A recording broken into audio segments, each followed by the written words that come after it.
Bueno, buenos días a todos y a todas. Bienvenidos a una nueva clase de mecánica y termodinámica. Vamos a empezar hoy con un resumen. Ya los temas para el primer parcial ya los dimos todos, en la teórica por lo menos.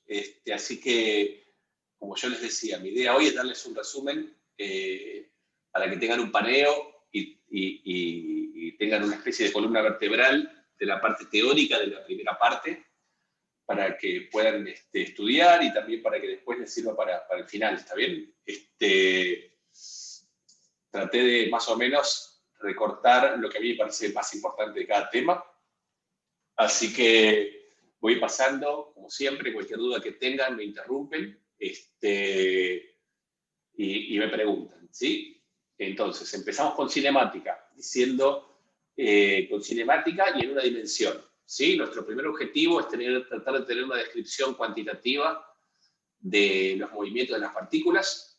El movimiento de una partícula lo puedo describir en términos de una variable de posición que va cambiando con el tiempo.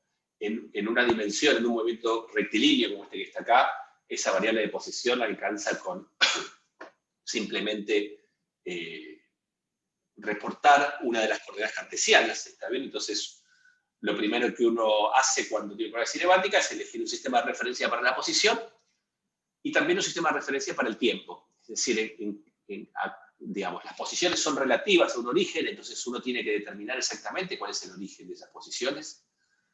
Y ese es el origen del sistema de referencia de la posición. Y también uno tiene que decir cómo cuenta el tiempo. Típicamente tiene un cronómetro imaginario y en algún momento, en algún evento de ese movimiento, aprieta el cronómetro y a partir de ahí empieza a contar el tiempo. ¿Está bien? Si ven el tiempo como variable absoluta, puede ser positivo o negativo, y eso simplemente quiere decir que estás adelante o atrás de tu origen de tiempo. Los intervalos de tiempo son siempre positivos. Y para describir la cinemática o la descripción del movimiento, uno se construye básicamente dos magnitudes. Esas magnitudes son la velocidad y la aceleración, y esas magnitudes, en términos de la posición expresada como una variable continua, como una función continua, si uno tiene una función que describe la posición en función del tiempo, la velocidad se define como la derivada de esa posición. ¿Está bien? Uno puede definir, siguiendo los mismos pasos que vio en análisis, definir un cociente incremental en un incremento finito de tiempo y definir lo que es la velocidad media como la diferencia de posiciones en un intervalo de tiempo dividido ese intervalo de tiempo. ¿Está bien? Y puede definir la velocidad instantánea como el límite cuando el delta t tiende a cero, el intervalo de tiempo tiende a cero de la velocidad media. ¿Está bien? Es decir, la velocidad es un concepto de dos puntos, ¿está bien? Y lo que fue realmente un gran avance teórico para poder tener una descripción matemática de los movimientos y en general de todas las ciencias cuantitativas fue el cociente el concepto de lo que es el cálculo diferencial, todo lo que es lo que ustedes ven en análisis y en análisis, ¿está bien? Que es derivadas e integrales, en donde básicamente uno puede asociar a un instante un concepto que en realidad depende de dos instantes a partir de estudiar a qué valor converge este cociente incremental, ¿está bien? En términos geométricos, si yo tengo este gráfico de posición en función del tiempo, ¿dónde tengo la información de la velocidad instantánea y de la velocidad media? Es una pregunta para la población.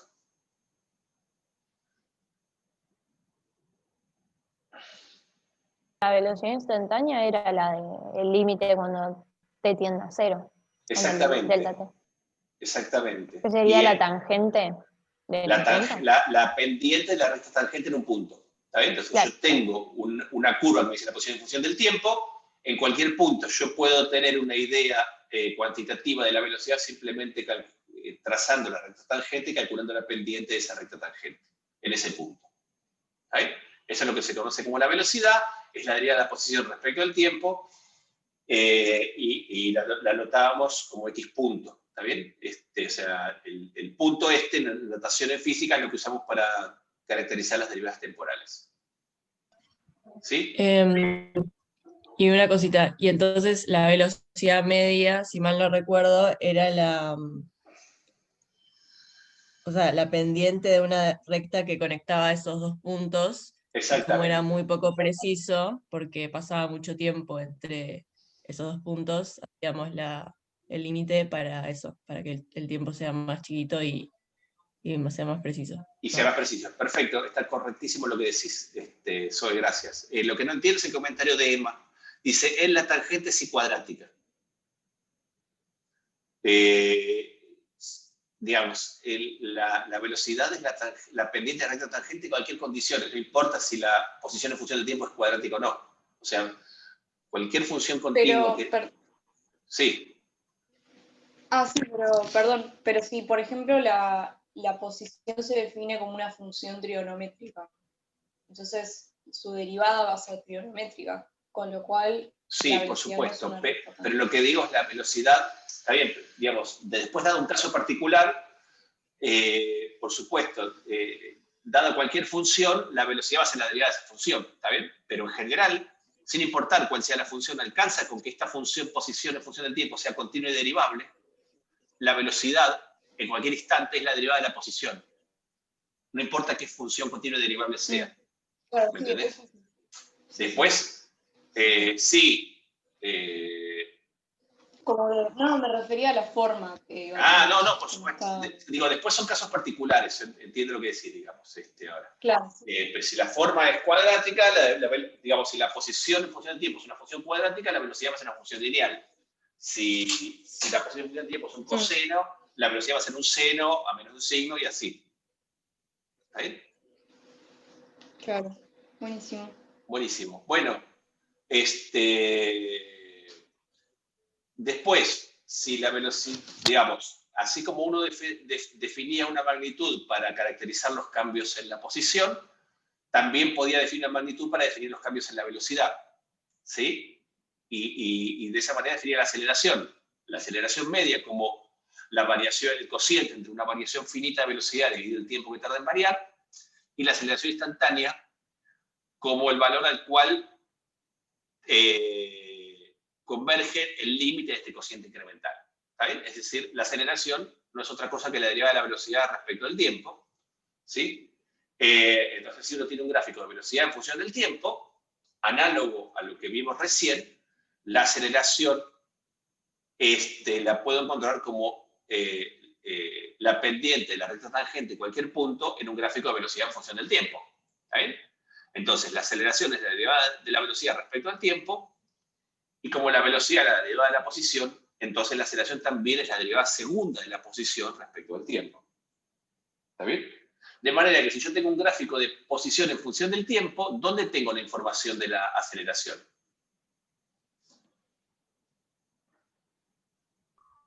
En la doble derivada de la posición.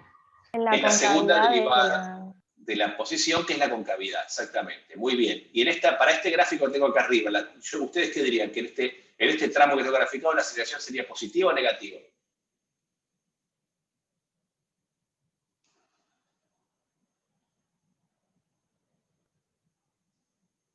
Negativa porque es cóncava hacia abajo. Muy bien, muy bien. Muy bien, Martín. Exactamente. ¿Está bien? Si es cóncava hacia abajo, es negativa. Si es cóncava hacia arriba, es positivo. A veces no es fácil darse cuenta, pero acá claramente es cóncava hacia abajo. ¿Sí? ¿Sumé un punto para el examen? No. Pero bueno, sumaste un punto por participar, digamos. Si no, Vale. con 10 aciertos le dan al cuatrimestre y ya tenés un 10 haciendo la plancha. No, tampoco. Una décima, ponele, o dos décimas. Pero sumaste puntos igual, digamos. No un punto, pero sumaste fracción. Bueno. Pregunta, Pablo. Decime. Cuando nos referimos a aceleración límite o velocidad límite, ¿hay alguna notación en particular? O sea, ¿tenemos que escribir A lim o B lim o era solamente...? No, es que yo no define ni A lim ni B lim. También la velocidad instantánea se define como un límite. Perdón, Esta es la eso quería decir, definición. velocidad instantánea. Sí, Es lo que llamamos la velocidad instantánea o la aceleración instantánea. También es el valor que tiene la velocidad de la aceleración en cada instante. ¿Está bien? O sea, para nosotros es transparente, digamos, en el sentido de que, como ya conocés análisis, si vos conocés típicamente, digamos, el objetivo de cinemática es, yo puedo describir el movimiento de cualquier partícula en términos de la posición en función del tiempo y sus dos siguientes derivadas, ¿está bien? Que son la velocidad y la aceleración. Es decir, que si yo tengo la posición en un movimiento en una dimensión que viene dado por la coordenada x en función del tiempo, en la dirección del eje x, la velocidad es la derivada de la posición, la aceleración es la derivada segunda de la posición. ¿Está bien? Ahora, típicamente en cinemática o en lo que es dinámica del punto, también la pregunta es al revés. Uno en general no tiene acceso a la posición en función del tiempo, sino que quiere hallar la posición en función del tiempo. Y ahora que ya hemos visto toda la primera parte de la materia, sabemos que lo que uno accede es a la aceleración, porque eso es lo que nos da las ecuaciones de Newton. Las ecuaciones de Newton, si yo miro las interacciones, me dan la aceleración. Entonces la pregunta fundamental de cinemática es, si yo conozco la aceleración, ¿puedo hallar la posición en función del tiempo y la velocidad en función del tiempo? ¿Está bien? Y si yo conozco la aceleración, bueno, ya vimos, eso lo vimos, así que lo estamos repasando. Si yo conozco la aceleración y esa aceleración es una variable que depende explícitamente del tiempo, yo simplemente a partir de la definición de aceleración, integro la definición de aceleración, integro esta ecuación diferencial y directamente obtengo la velocidad en función del tiempo, si yo sé resolver esta integral, y una vez que obtengo la velocidad en función del tiempo, obtengo la posición en función del tiempo integrando la velocidad. Es decir, que para conocer la posición de la velocidad en función del tiempo, necesito conocer la aceleración y qué otra cosa más.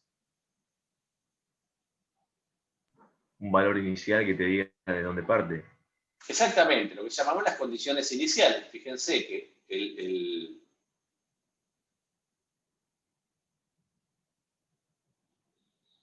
son estas que están acá, ¿está bien? Una es la velocidad inicial, ¿sí? Y otra es acá la posición inicial. ¿Estamos bien? Si en cambio lo que conocemos es la aceleración en función de la posición, como nos pasaba, por ejemplo, ¿en qué tipo de problemas?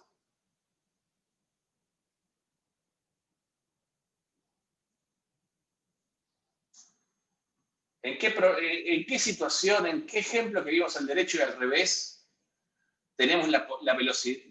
No, en la caída libre la aceleración es constante. ¿Está bien? Que sería un caso particular de cualquiera de estos porque directamente si es constante sale afuera. En el resorte, en un oscilatorio, un resorte, la fuerza del resorte depende de la posición, por lo tanto, la aceleración va a depender de la posición. ¿Está bien?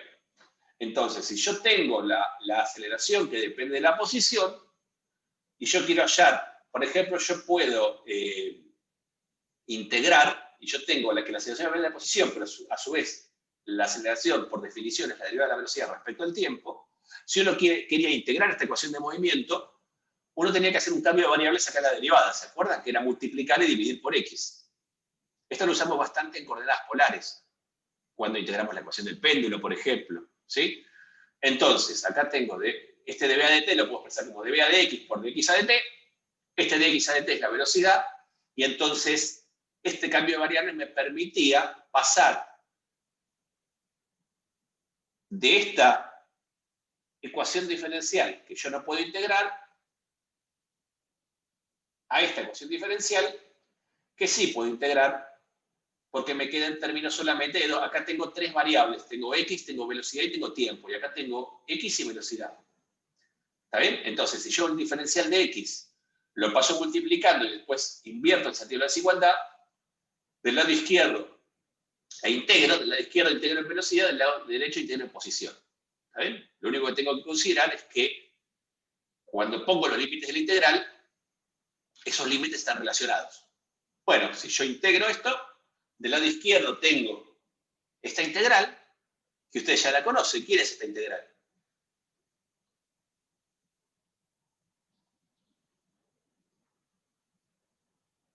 Esta cantidad a menos de la masa, ¿qué es?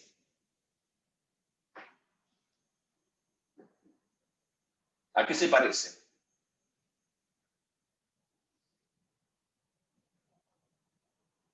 A la energía cinética. Muy bien, Ezequiel. Entonces, esto es el camino que usamos, integrar la ecuación de Newton. Bien, Fran, también. Integrar la ecuación de Newton en la posición, ¿está bien? Si yo multiplico por la masa, esto es básicamente el trabajo de la fuerza resultante y esto va a ser la energía cinética, ¿está bien? Es decir, que nosotros ya fuimos sembrando cosas que después lo fuimos a ver al principio de la materia, ¿sí? Bueno, ahora, la vida no es en una dimensión, a veces uno tiene problemas en los cuales son biotridimensionales, ¿está bien?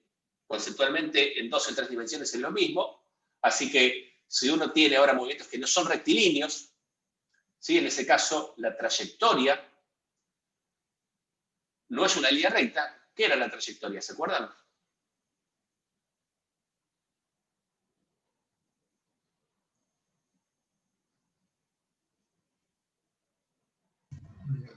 Recorrido espacial.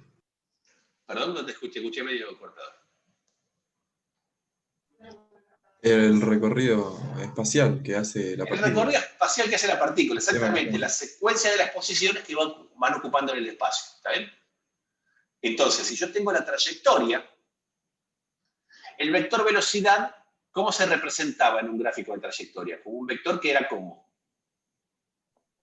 Tangente. Tangente a la trayectoria en cualquier punto. ¿Está bien? Si yo, por ejemplo, ese vector lo expreso en coordenadas cartesianas, como una coordenada x en el y versor y una coordenada y en el j versor, la derivada de ese vector me da las componentes de aceleración. ¿Sí? Si yo escribo la aceleración en componentes cartesianas, cada componente cartesiana de la aceleración me dice cómo cambia la componente cartesiana de la velocidad correspondiente. ¿Está bien? Y esa descripción en coordenadas cartesianas es útil en algunos problemas. Por ejemplo, en el tiro oblicuo, en donde la aceleración tiene una dirección y un módulo que es constante en el tiempo. ¿Está bien? La aceleración en ausencia si yo desprecio el rozamiento con el aire y no me acerco y no me alejo mucho de la superficie de la Tierra, podemos considerar que todos los cuerpos, independientemente de la masa, caen con la misma aceleración.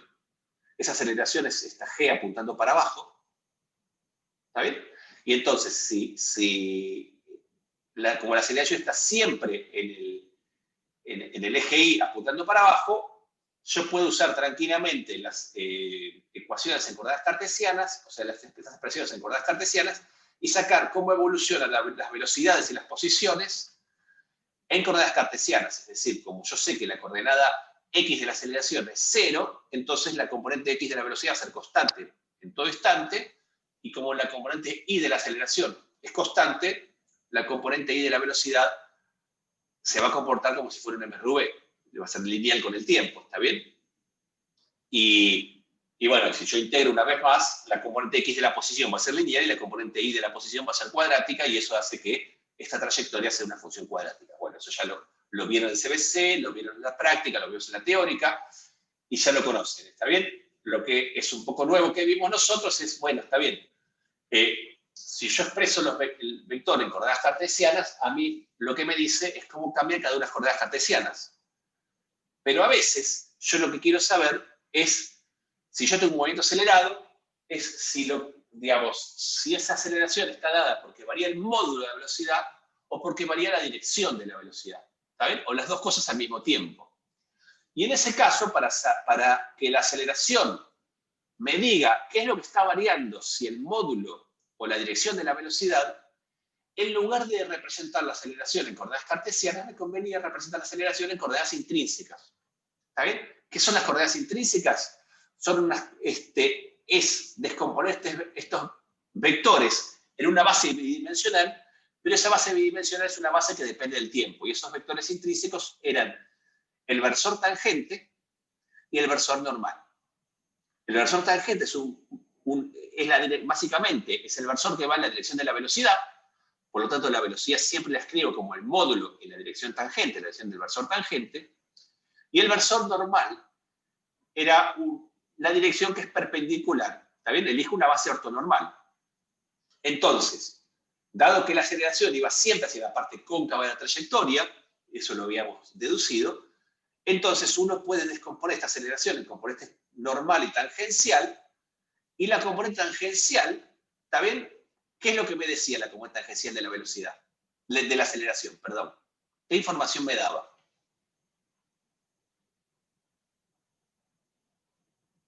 La aceleración radial.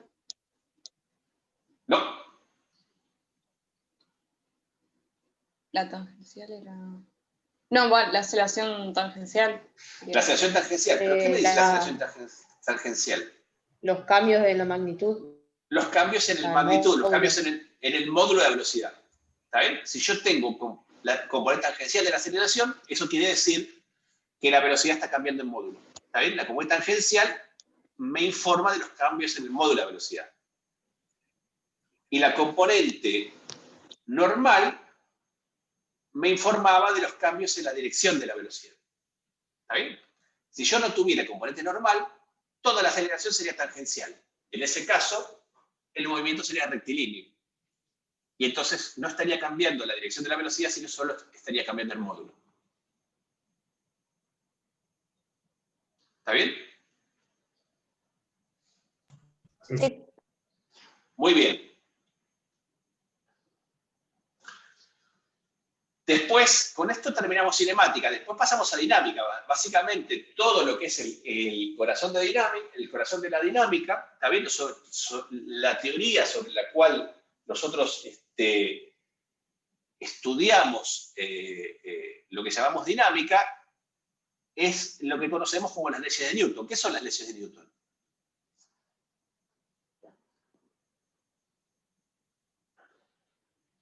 Son unos principios basados en observaciones que no pueden demostrarse. Exactamente. La teoría de Newton descansa en 3 postulados. ¿Está bien?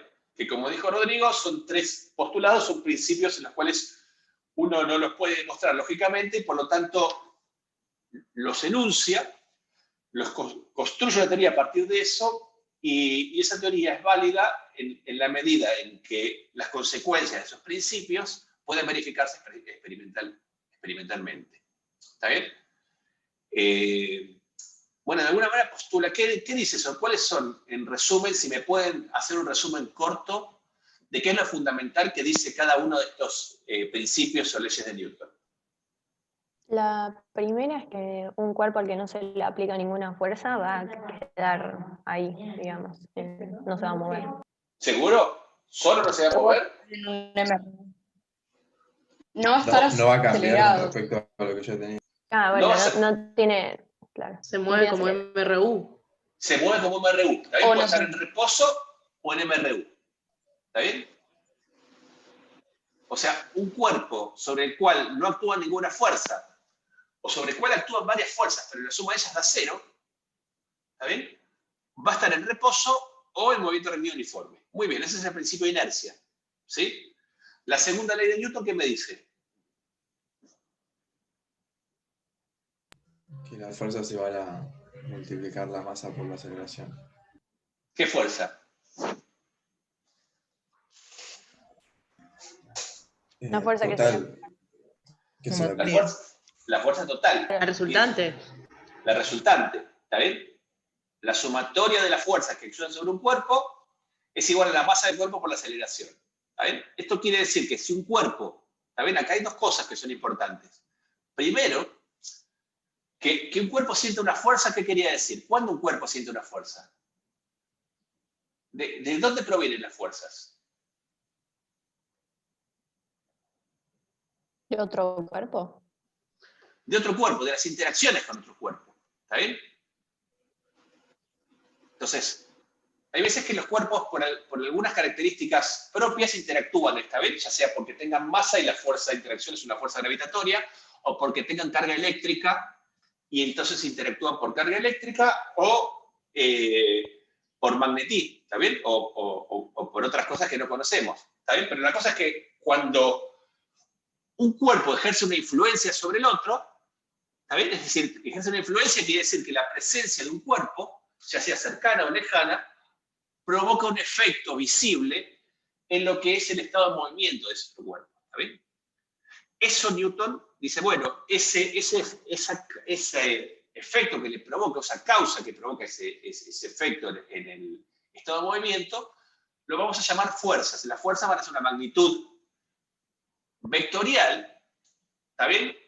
Es decir, que va a tener sentido y dirección y cuya magnitud de alguna manera codifica la intensidad de esa fuerza. ¿Está bien? Entonces, lo que me dice la segunda ley de Newton es que sobre un cuerpo actúan varias fuerzas, la suma vectorial de todas ellas es igual a la masa por aceleración. Es decir, que el cuerpo se va a acelerar en la dirección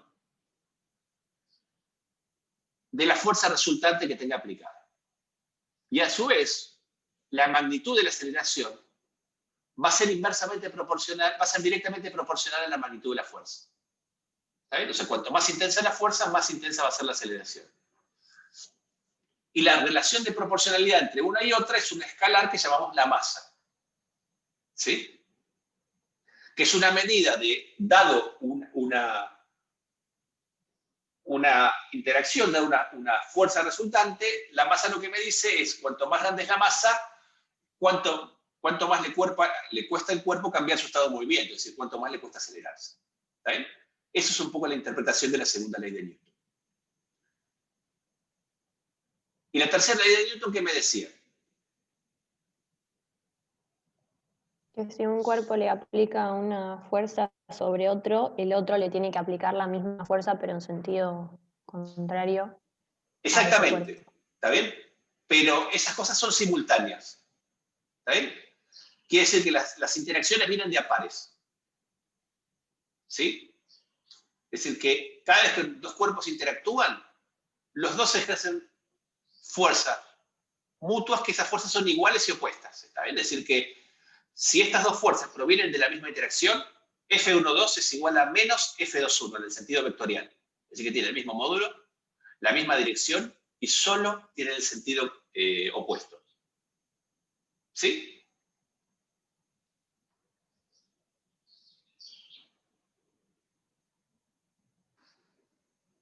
¿Estamos bien hasta acá? Entonces, esas son las leyes de Newton. Con eso, ¿todos?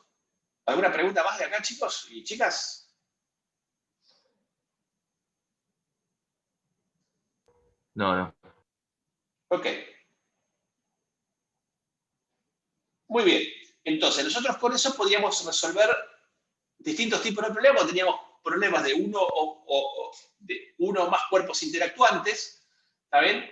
Entonces, nuestro objetivo en dinámica era, de alguna manera, obtener cuál es la aceleración que tiene ese cuerpo o ese conjunto de cuerpos. ¿Está bien?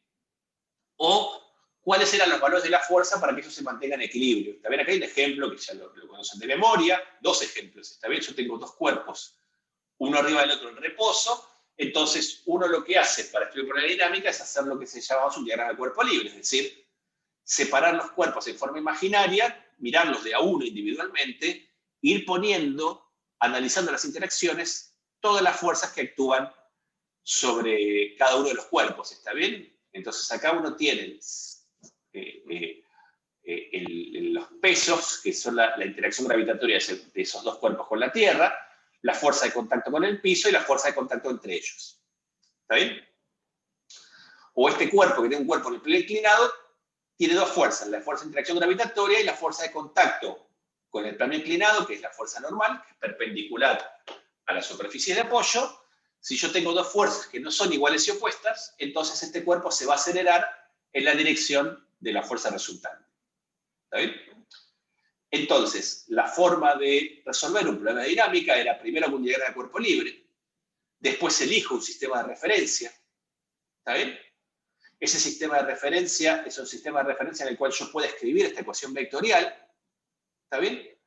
Y después, esta ecuación vectorial, que es la ecuación que corresponde a la segunda ley de Newton, típicamente depende de la geometría del problema, va a descomponer esos vectores en coordenadas cartesianas o en coordenadas polares.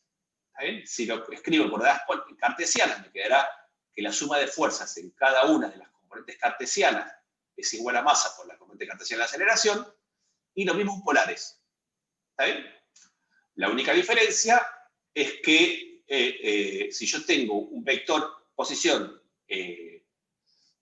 expresado en polares directamente, la componente x de la aceleración es la segunda derivada de la componente x de la posición, mientras que en coordenadas polares, como los versores dependen del tiempo, las componentes de la aceleración en coordenadas polares no es directamente la derivada de cada componente de la posición, sino que acá la componente de aceleración de la coordenada radial es menos r por θ punto cuadrado, y la componente en θ es r por θ 2 puntos. Recuerden que nosotros nos limitamos a casos de movimiento en el cual el radio no cambia el radio en función del tiempo, ¿está bien? Es decir, vemos un subgrupo de coordenadas polares, que es el caso en donde el radio es constante.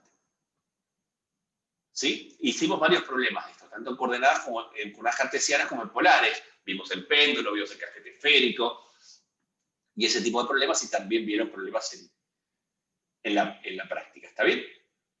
Otra cosa interesante es que a veces cuando uno tiene más de un cuerpo, esos cuerpos están vinculados, por ejemplo, por una soga ideal, uno podía vincular ambos cuerpos a partir de lo que se llamaba la aproximación de la soga ideal. ¿Está bien? La aproximación de la soga ideal básicamente consistía de dos aproximaciones, y esas dos aproximaciones tenían dos consecuencias inmediatas que se reflejaban en la segunda ley de Newton. ¿Cuáles son esas dos aproximaciones y qué consecuencias tenían?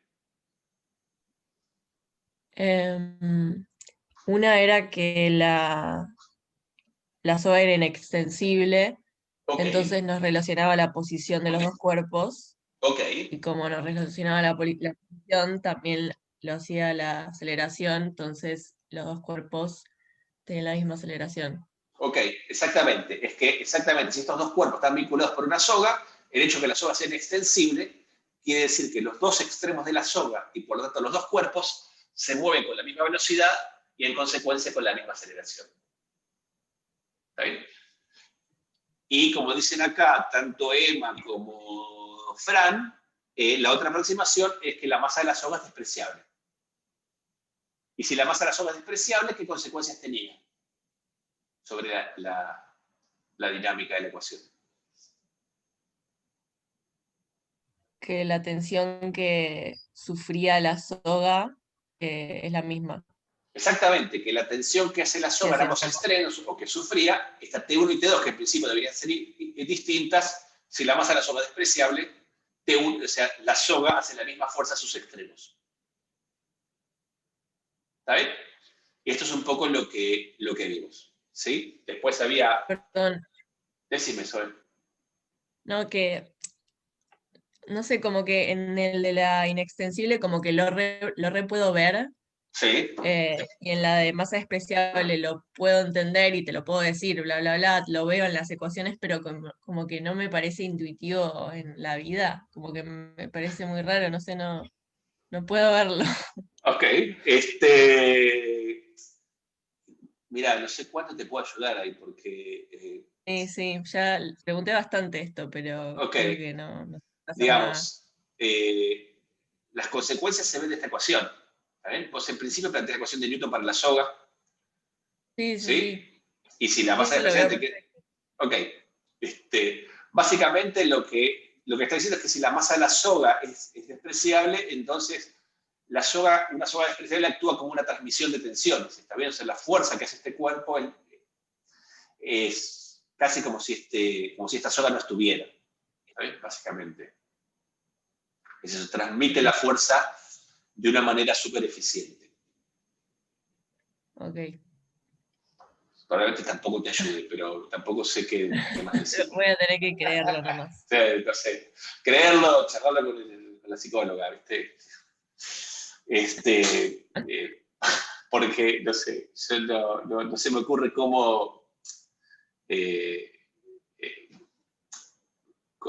justificártelo más, de otra manera. Sí, está bien. Bueno, ¿estamos bien hasta acá? Y después, en particular, un movimiento que que analizamos en coordenadas polares era el movimiento circular. ¿Está bien? En el movimiento circular, el movimiento era mucho más fácil de describir si uno hace coincidir el centro del círculo con el centro de origen de coordenadas. ¿Está bien? En este caso, las coordenadas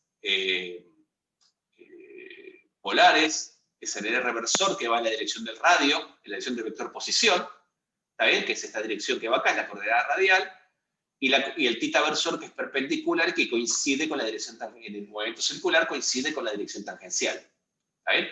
Entonces, en el movimiento circular, la posición se expresa como el radio de curvatura en el reversor, y la velocidad era el radio por la velocidad angular en la dirección tangencial. ¿Está bien? Donde este tita punto justamente es la velocidad a la que está cambiando este ángulo. Es lo que llamábamos omega. ¿Está bien?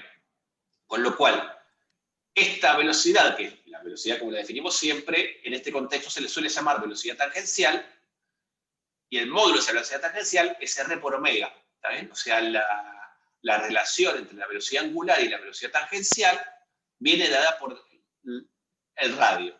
¿Está bien? Y esto uno lo podía pensar de la siguiente manera. Si yo tengo un movimiento circular en el cual como acá, la velocidad angular es uniforme, tita punto es igual constante, ¿está bien? En este caso, lo que me está diciendo es que, digamos, para una velocidad angular uniforme, cuanto más grande sea el radio, más grande tiene que ser la velocidad tangencial. ¿Está bien? Y eso es razonable porque si yo tardo siempre lo mismo en dar una vuelta, cuanto más grande sea el radio, más grande es el perímetro del círculo. Entonces me tengo que mover a, digamos, alguien que se está moviendo más lejos del centro. Si se mueve la misma velocidad angular que alguien que se mueve más cerca del centro, ¿está bien? El que está más lejos está recorriendo más distancia en el mismo tiempo, por lo tanto se está moviendo más rápido. ¿Sí? Eso es la relación que implícita que hay acá entre la velocidad tangencial y la angular. En el caso en particular del movimiento circular uniforme, la aceleración, ¿para dónde apunta?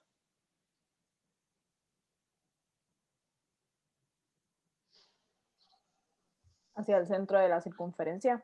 Hacia el centro de la circunferencia, ¿está bien? Es menos R por tita punto cuadrado en el R versor, ¿está bien?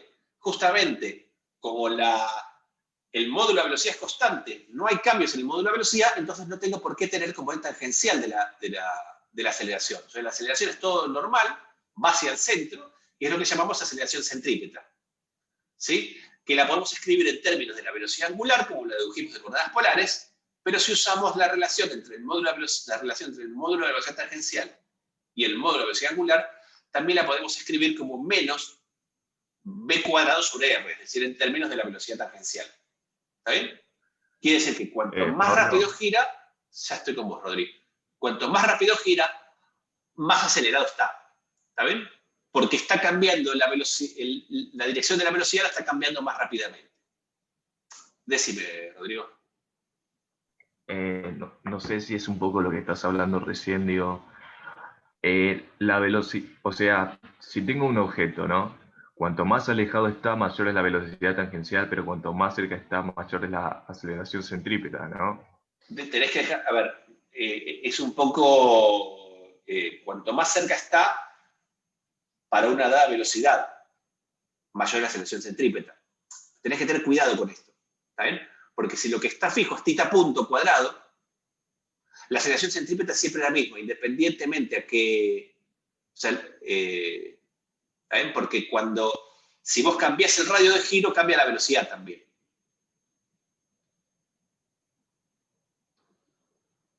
¿Está bien? O sea, tenés que tener cuidado acá. Si el tita punto es constante, o sea, si vos haces en un movimiento circular uniforme, en el cual es una calecita que tarda 1 minuto en dar una vuelta, ¿está bien? Quiere decir que este tita punto es constante. Vale lo mismo para todos los, ¿viste? Los caballitos, la calecita, el autito, para todas las cosas que tengas en la calecita. Entonces, los que están más lejos tienen mayor aceleración centrípeta. El módulo. Los que están más lejos. Claro, porque si θ punto es constante, cuanto más grande sea R, cuanto más grande sea el radio de giro, más grande la aceleración centrípeta. La otra vez me habían comentado y creo que lo había entendido, digamos, y me decía, mira, vos das un par de giros y cuanto más lejos estés, menos fuerza necesitas para ir al centro, pero cuanto más cerca estés, necesitas hacer más fuerza para quedarte por el centro. No sé si se relaciona de alguna forma a esto. Y no, pero fíjate que fíjate, mirá esto que está acá, Rodrigo. Depende de quién dejes constante. ¿Ves? O sea, vos tenés esto acá. ¿Sí? En particular, el módulo de aceleración centrípeta es esto que está acá.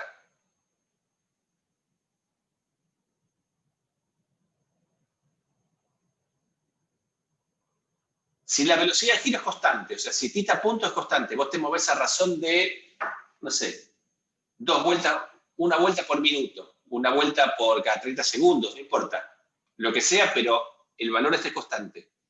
Cuando R crece, ¿qué pasa con la aceleración? Aumenta. Aumenta. Está bien, si no, después lo pregunto en el foro y saco las dudas. Dale, ¿está bien? Pero fíjate que es así. Ahora, esta es una aceleración que está asociado a los cambios a los cambios en la dirección de esa velocidad. ¿Está bien? Eso digamos, es Claro. una idea de cuánto está girando. Claro, a ojo, Claro. yo intuiría que a mayor radio, la flecha varía su dirección con menor velocidad que si tuviese menor radio. Pero eso no lo puedo relacionar con la aceleración, ¿o sí? Pero Bueno. es que la velocidad tangencial no tiene nada que ver con la aceleración radial.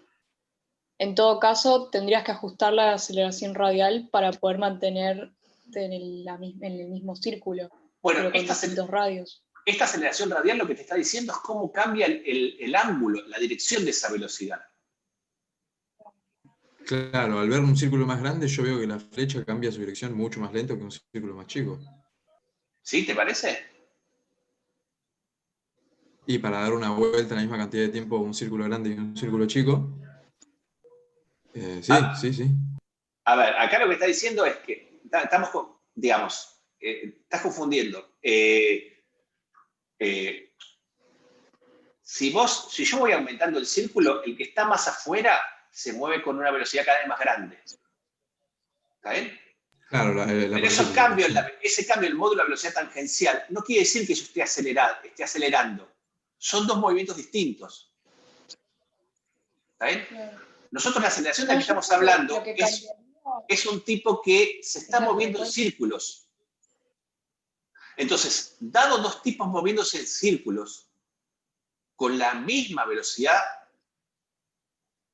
angular, ¿está bien? El tipo que está más afuera tiene en principio una velocidad tangencial que en módulo es más grande que la que tiene más adentro. Claro, ¿Sí? porque recorre más tiempo en la más Exactamente. distancia en la misma cantidad de tiempo. Sí. Pero yo digo la velocidad en la Pero que si cambia la dirección. Vos cambiás, te fijás, el que te dice cómo cambia la dirección de cada velocidad, es esto que está acá recuadrado. Y esta expresión está clarísima. A ver, la podés hacer si querés, si no te convence, podés hacer la parte geométrica del asunto. Pero esto lo que te dice es que si la velocidad angular es constante, entonces cuanto más grande sea el R, más grande va a ser la aceleración. O sea, el tipo que está más lejos está cambiando de dirección más rápidamente que el tipo que está más cerca. Pero no, digamos, comparado la dirección de la velocidad en un instante y la dirección futura. Está bien. Perdón, ¿puedo hacer una pregunta que como que a mí también me confunde bastante esto por alguna razón? O sea, en un Sí. momento hablábamos de que mientras más grande es el radio, mayor velocidad por todo lo que decíamos recién, y si estás más lejos del centro también es mayor la aceleración centrípeta. Sí. O sea, esas están relacionadas, o van de la mano. Están relacionadas y la relación está, básicamente, si lo miran, básicamente está que cuanto más grande es el radio, más grande es el arco de circunferencia subtendido por ese ángulo, por ese cambio de ángulo. Y entonces, cuanto más grande es el arco de circunferencia, más cambia la dirección de la velocidad. Claro, pero esa velocidad que aumenta porque estás más lejos tiene que ver con el radio, pero también no aumenta, con que aumenta la aceleración. No, tranquila, Zoe. Nadie dijo que aumenta, Claro, porque no aumenta la velocidad. El módulo es siempre el mismo. Sí. Acá hay un concepto de aceleración en el sentido del cambio de la velocidad. Eso quiere decir que el cambio del vector velocidad, lo que tiene que torcerse el vector velocidad, es más grande si estás más lejos del centro que si estás más cerca. Claro. Okay. Y eso tiene que ver porque vos lo que tiene que cambiarse el vector velocidad tiene que ver con cuán grande sea el arco de circunferencia. Y el arco de circunferencia que subtiende un dado ángulo, un dado diferencial de θ, es más grande cuanto más lejos estés del origen.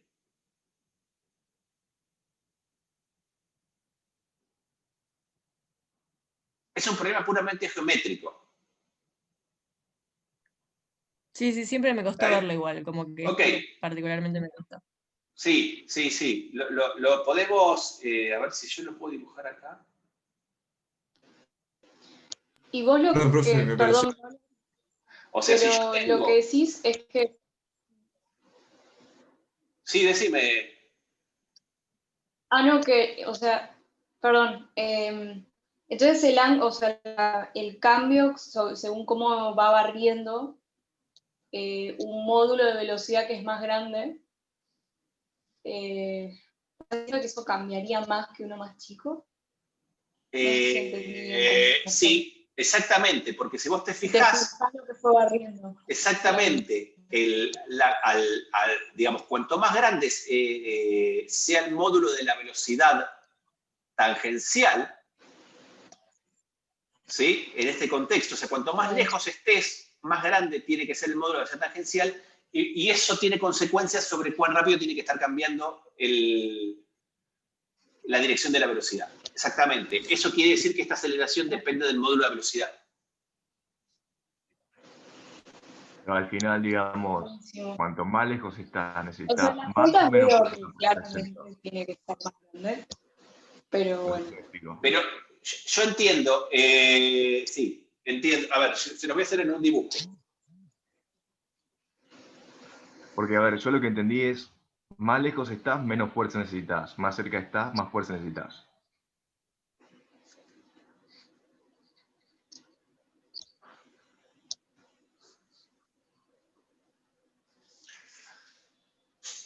¿Ven este? A ver, me voy a poner acá en... ¿Ven este dibujo?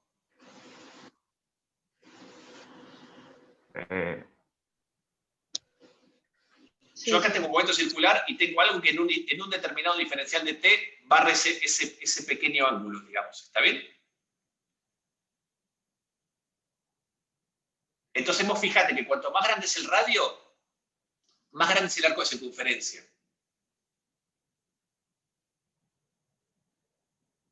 ¿Lo ven eso? Sí. Entonces, si yo grafico el vector tangente al inicio y al final de cada arco, en el arco más chiquito, el vector tangente, que es la velocidad, cambia menos de ángulo que el vector que está más lejos. O sea que están apuntando en distintas direcciones. El vector, claro, exactamente. Si yo lo grafico acá, eso no lo veo. ¿Está bien? Lo que pasa es que se me va a embarrar el dibujo, digamos, pero no importa, eso lo tendríamos que hacer en él. Tendría que tener algunas de estas tabletas gráficas.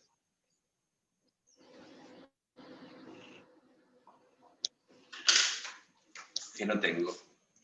¿Me entendés? Si yo ahora me fijo, si yo quiero tener una idea de cuánto va a ser la aceleración, yo me tengo que fijar cuánto cambia la dirección de la velocidad.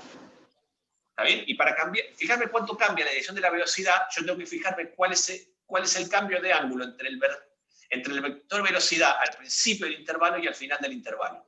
Al principio del intervalo y al final del intervalo. ¿Está bien? Ustedes pueden ver, si esto lo hacen bien prolijamente, que cuanto más chico sea el arco de circunferencia, menos cambios hay en la dirección del vector tangente. Claro. Una cosa, y esto es a una misma velocidad angular. Entonces, como y ese cambio está asociado a la aceleración. Claro. Por eso, digamos, esta aceleración depende del radio. ¿Está bien? Lo que A ver, pasa digamos. es que cuanto más lejos estás, más tiene que inclinarse el vector velocidad para mantener ese ritmo. ¿Está bien? Pero eso está mal. Oh, ¿en El serio? vector velocidad siempre es perpendicular al radio. Sí. Va a tener el mismo ángulo. O sea, entonces dos vectores velocidad en dos momentos distintos del tiempo van a tener el mismo distinto ángulo. No. Van a tener el Claro, mismo yo ángulo pensé... perpendicular al vector radio y el mismo ángulo final perpendicular al vector radio. No, porque el cambio en el vector velocidad va a estar justamente relacionado con el radio. ¿Está bien? Cuanto más lejos estés, más grande va a ser el cambio en el vector velocidad.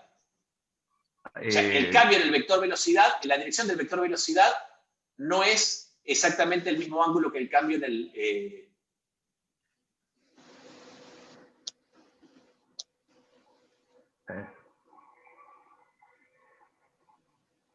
Se confundió el profe, le hicimos confundir al profe. No. No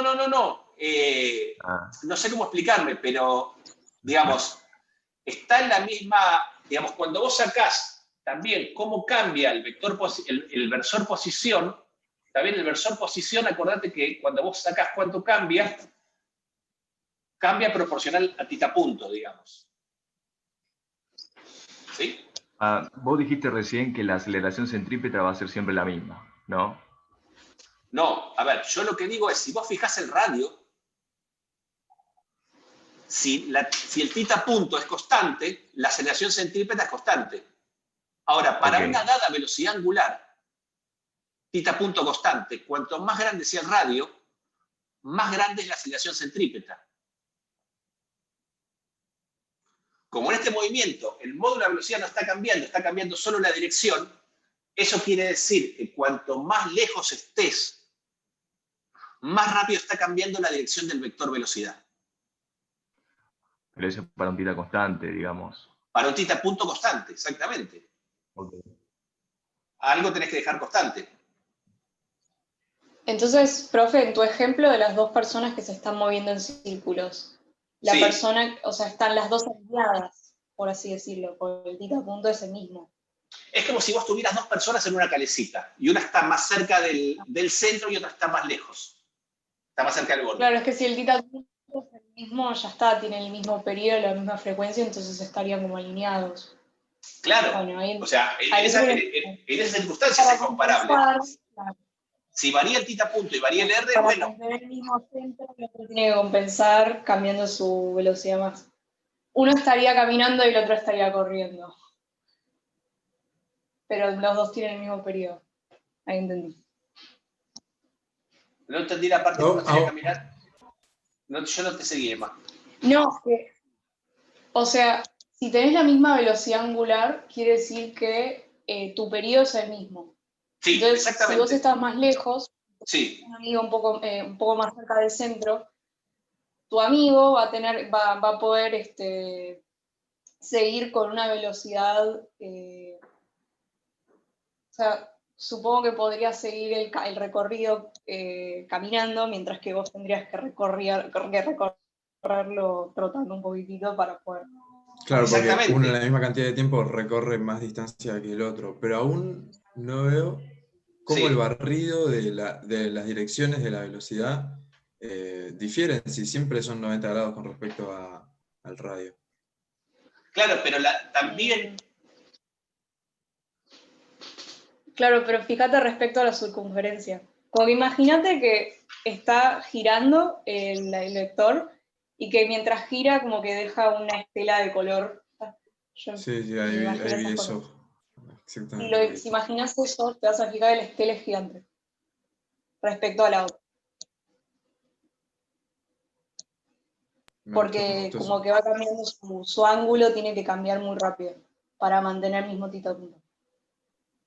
Profe, entonces, digamos, malinterpreté lo que me dijeron. En realidad debería ser lo contrario. Cuanto más lejos Al revés, claro. Por eso el contexto de esto hay que ver bien a qué te estás refiriendo, digamos. Yo no sé qué te contestaron, porque no sé qué preguntaste y en qué contexto estaban contestando. Así que yo no puedo saber. Que estaban hablando de electrones.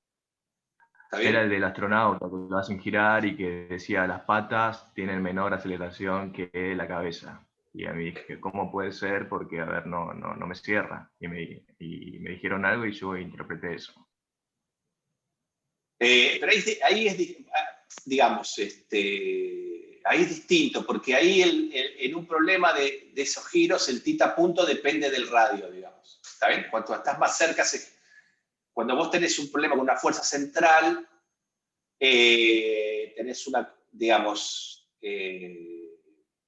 y ante ese problema esa partícula va variando de radio, son comparaciones que son distintas, ¿está bien? Cuanto más te alejas, más lento te movés, pero no es en el contexto de esto, ¿está bien? Por eso no es justo compararlo, ¿está bien? Es decir, el problema, si yo quiero saber cómo gira algo alrededor de otro cuerpo, yo tengo que plantear un problema en el cual ahí esa partícula, además de cambiar de dirección, puede cambiar de radio, ¿está bien? O sea, tengo un problema de órbitas. Y entonces, en ese caso, yo tengo que plantear unas coordenadas polares que son más generales, ¿está bien? Donde yo tengo, además de velocidad tangencial, velocidad radial.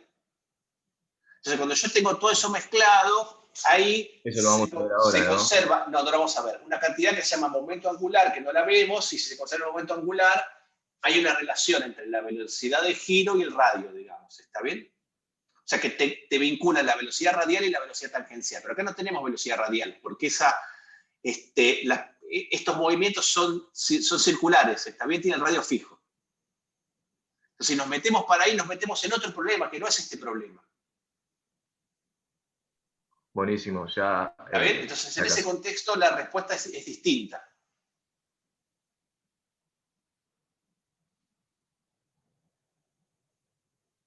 ¿Sí?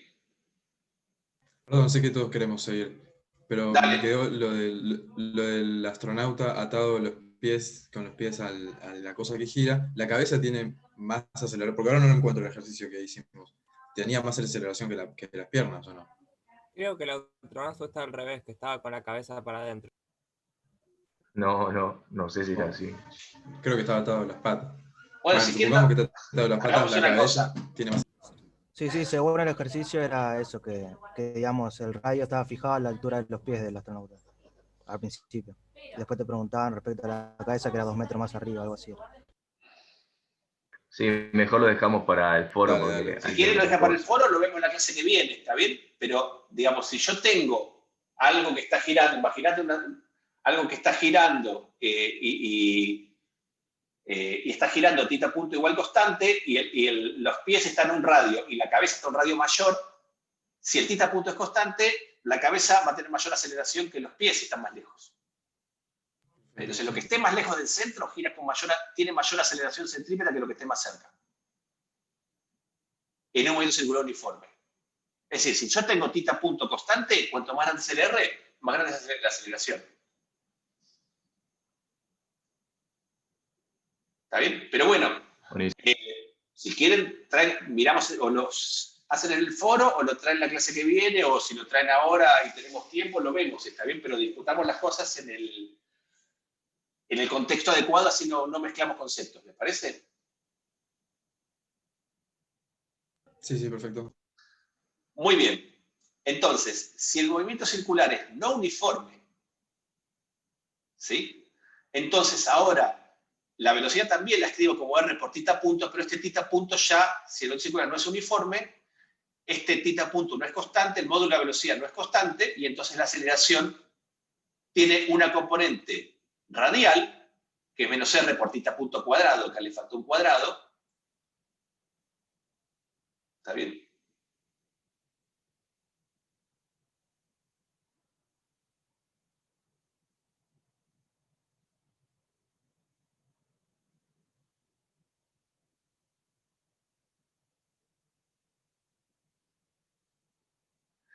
Y además tengo una aceleración tangencial que justamente R por θ 2 puntos.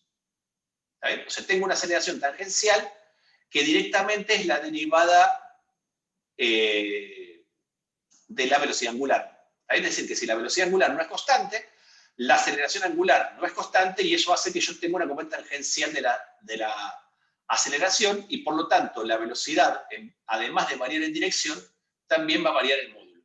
¿Está bien? Sí, esos son los dos casos que vamos a atender en esta materia. ¿Sí?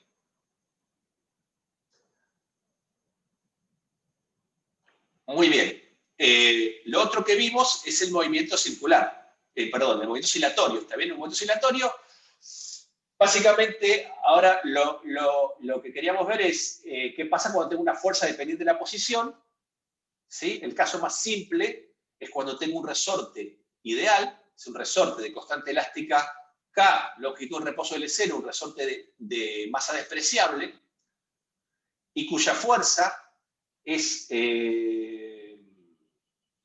una fuerza que es proporcional a la posición. ¿Está bien? Acá fíjense que tengo mal esto también.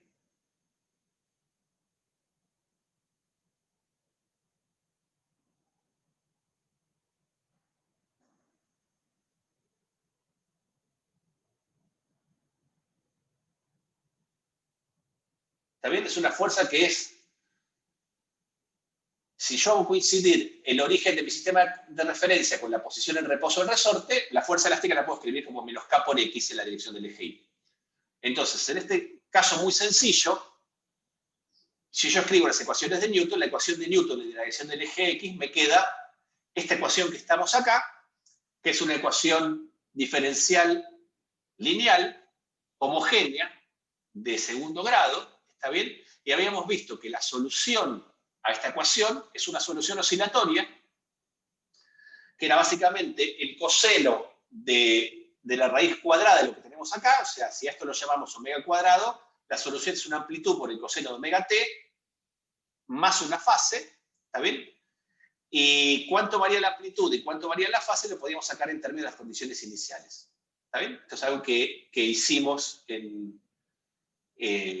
cuando había un movimiento oscilatorio. Es decir, que cuando yo tengo una fuerza depende de la posición, yo llego ahora a una ecuación diferencial cuya solución no es una aceleración constante, sino que la aceleración es una función que depende del tiempo. En algunos casos, como cuando tengo esta ecuación, que es la ecuación del oscilador armónico, la puedo obtener sin problemas. ¿Está bien? Es la solución oscilatoria. Que es esto que estamos acá. ¿Está bien? Y esa aceleración la podía expresar tanto en términos del coseno, como también en términos de un seno con una fase pi sobre 2. ¿Está bien? Eran la misma solución. Si ahora en lugar de usar un sistema de referencia cuyo origen coincide con el sistema de coordenadas, usaba un sistema de referencia pegado a la pared, me quedaba que la misma ecuación me daba una ecuación diferencial de segundo grado, lineal, pero no homogénea, es decir, en vez de quedarme igualada a 0, me quedé igualada a algo que era distinto de 0. En este caso, está bien, habíamos visto que en este caso general, la solución de la ecuación del oscilador armónico no homogénea era igual a la ecuación del oscilador armónico homogénea más una solución particular que la solución estándar de esa solución particular es la posición de equilibrio. O sea que en general, está bien, si yo tengo una ecuación diferencial como del oscilador armónico que es inhomogénea, la solución general eran todas las soluciones de la ecuación lineal homogénea, es decir, las soluciones oscilatorias, más una solución particular que es la posición de equilibrio. ¿Está bien? O sea, la solución general para la ecuación del oscilador armónico era una solución oscilatoria más la posición de equilibrio. ¿Está bien? Esta que está acá. ¿Sí? ¿Se acuerdan de esto? Más o menos, ¿fui un poco rápido acá? ¿O vamos bien?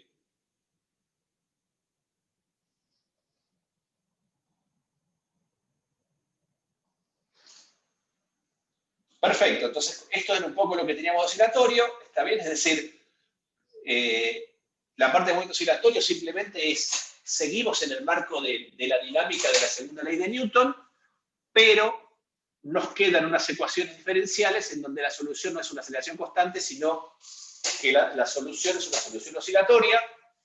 La podíamos resolver integrando, nosotros no lo hicimos explícitamente en la teórica, aunque sí le dejé un apunte en el campus sobre cómo integrar esta ecuación diferencial, ¿está bien? Pero lo que vimos es que a partir de analizar el problema inverso, vimos que si yo tengo una solución, un movimiento que me describe una oscilación armónica, ya en términos de un coseno o un seno, la ecuación diferencial era siempre una ecuación diferencial de este tipo, ¿está bien? Entonces, de esa manera hicimos al revés y la idea es que siempre que tengo una oscilación, una ecuación diferencial de este tipo, yo voy a saber cuál es la solución. La solución de la ecuación diferencial 7 es esta ecuación que está acá, esta función que está acá. O sea, la solución oscilatoria más la posición de equilibrio. ¿Sí? Bueno, y acá terminamos un poco todo lo que es el marco conceptual de dinámica en términos de fuerza y aceleración. ¿Sí? El siguiente paso y los otros dos temas que de alguna manera recorrimos es reformular la segunda ley de Newton en versiones integrales. ¿Está bien? Integrando la posición e integrando en el tiempo. Cuando integramos en la posición, eso era pasar del marco de fuerza y aceleración al término de trabajo y energía. ¿Está bien? O sea, vimos que si yo tengo una partícula que describe una trayectoria cualquiera, yo puedo describir la dinámica de esta trayectoria haciendo que la sumatoria de fuerzas a lo largo de la trayectoria es igual a masa por aceleración, y habíamos visto que a partir de la definición de trabajo de una fuerza, podíamos expresar esta segunda ley de Newton en términos de que el trabajo de la fuerza resultante era igual a la variación de energía cinética. ¿Está bien? En donde llamamos a energía cinética una cantidad que era igual a 1/2 de la masa por el módulo de la velocidad al cuadrado, y entonces obteníamos una versión escalar de la segunda ley de Newton. ¿Está bien? Decía que en términos de energía, yo puedo escribir el movimiento de una partícula entre dos puntos cualquiera de la trayectoria, calculando el trabajo de la fuerza resultante, y ese trabajo tiene que ser exactamente igual a la variación de energía cinética. ¿Sí? ¿Alguna duda? Pablo, Decime. sí, te quería pedir si podemos ir bien lento, porque este tema me recostó. Ok, Y perfecto. a mí hay algo que no me queda bien en claro, que es esto, básicamente. O sea, Sí. yo tengo fuerzas no conservativas y fuerzas conservativas que hacen el trabajo total. Sí, es lo que está acá abajo. Bien. Claro. Y eso es igual al delta de energía cinética. Claro, porque el trabajo de la fuerza resultante, ¿está bien?, es igual a la variación de energía cinética. Independientemente de las fuerzas conservativas, nosotros habíamos visto esto, que si yo defino trabajo, podía expresar la segunda ley de Newton en estos términos. ¿Hasta acá me seguís? Sí. Sí, mi problema es cuando viene la clasificación de las fuerzas. Sí, por eso ahora los vamos a, eso ahora lo vamos a ver, pero hasta acá, ¿me seguís bien? Sí. Ah, claro, ahí dice Emma en el chat. ¿Cómo? Emma dice que a su vez fuerza resultante es igual a masa por aceleración. Exactamente. Nosotros vimos que la fuerza resultante es igual a masa por aceleración, eso es un postulado de la segunda ley de Newton. Si yo integro esta ecuación, ¿está bien?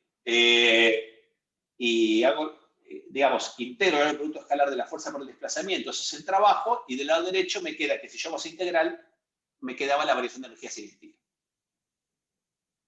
¿Está bien? Es decir, que integrando esta ecuación yo puedo llegar a esto que está acá.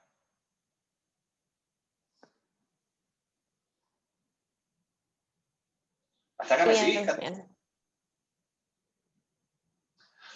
¿Hasta acá me seguís? Sí. Bueno, entonces ahora, digamos, yo tengo el trabajo de la fuerza total, yo lo puedo calcular, imagínate que yo tengo varias fuerzas, ¿está bien? Entonces el trabajo de la fuerza total lo puedo sacar como la suma de todos los trabajos. ¿Sí? Ahora, yo voy a hacer una clasificación. Sí. Digo, bueno, de todas las fuerzas, yo las puedo dividir en dos categorías. Esas categorías las voy a llamar fuerzas conservativas y fuerzas no conservativas. ¿Está bien? Entonces, el trabajo de la fuerza total lo voy a dividir entre la suma del trabajo de las fuerzas conservativas y la suma del trabajo de las no conservativas. Bueno, la suma de estos trabajos tiene que seguir siendo igual a la variación de energía cinética.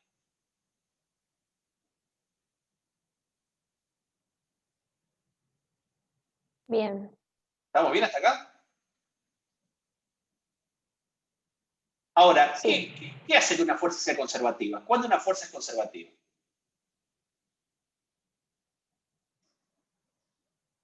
Cuando su trabajo es igual a menos la...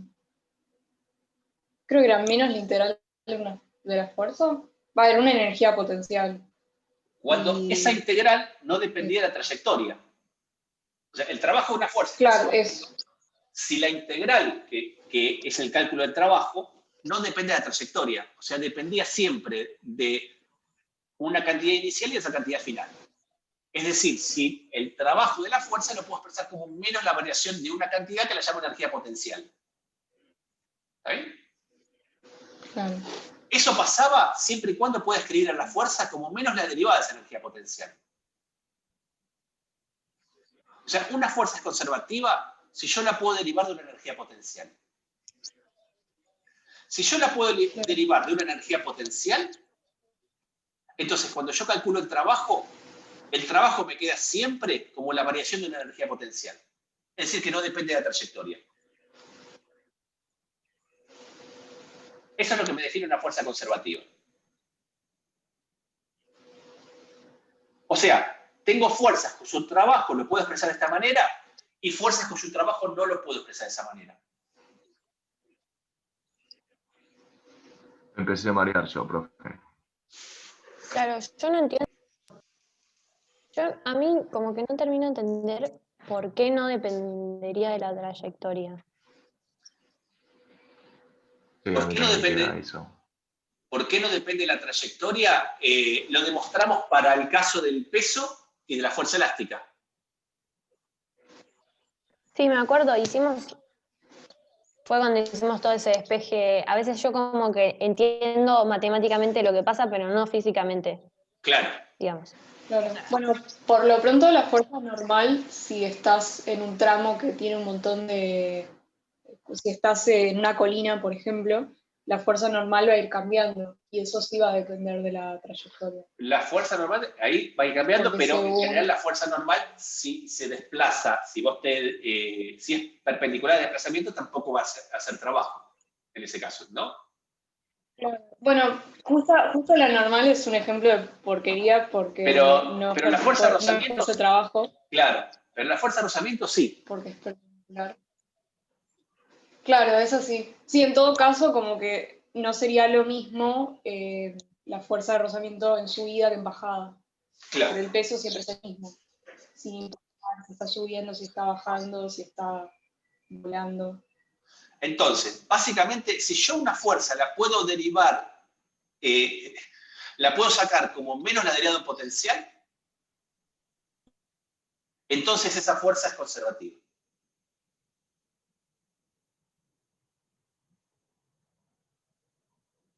¿Está bien?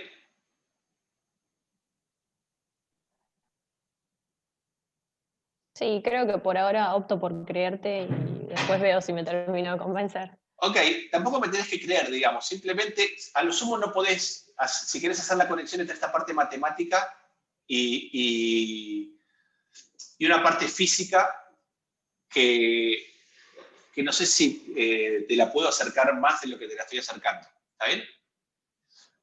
Sí. Es decir, si yo tengo una fuerza que la puedo escribir de esta manera, su trabajo siempre lo puedo escribir como menos la variación de esa energía potencial. Eso es lo que cumplen las fuerzas conservativas. Y para los ejemplos que vemos, nosotros esto la vamos a encontrar para la fuerza peso y para la fuerza elástica. O sea que las fuerzas conservativas que vamos a ver nosotros son la fuerza peso y la fuerza elástica.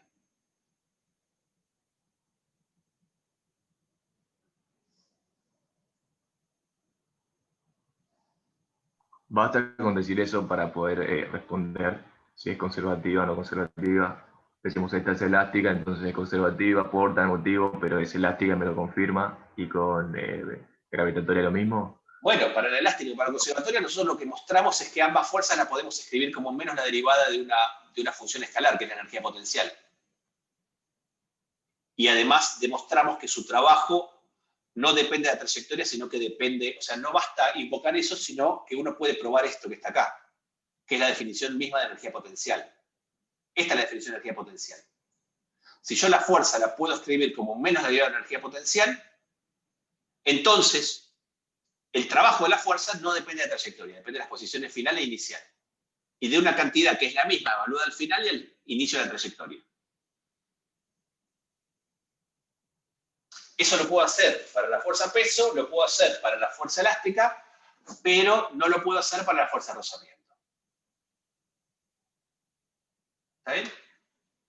Porque el valor de la fuerza rozamiento, porque el valor de la fuerza de las otras fuerzas que no son esas en general, dependen del contexto del problema. Pero a ver, digamos, en mi lógica, que no Sí. es muy avanzada, digamos, posición final y posición inicial también para rozamiento.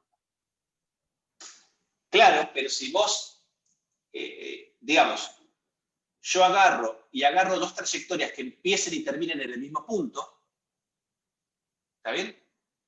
Y si vos calculás el trabajo siguiendo esas dos trayectorias distintas, vas a ver que el trabajo de la fuerza de rozamiento te da distinto si las trayectorias empiezan y terminan en el mismo punto, pero la distancia recorrida no es la misma. Ah, creo que ya. ¿Está bien? Eso lo hicimos en la clase. Está en el apunte. Y está en el libro también. Ahora, con el peso eso no te pasa. Lo que vos mostrás es que si yo voy entre dos puntos, entre siempre el mismo punto inicial y el mismo punto final, siguiendo distintas trayectorias, el trabajo te da siempre lo mismo. Y esa es la diferencia entre las fuerzas conservativas y no conservativas.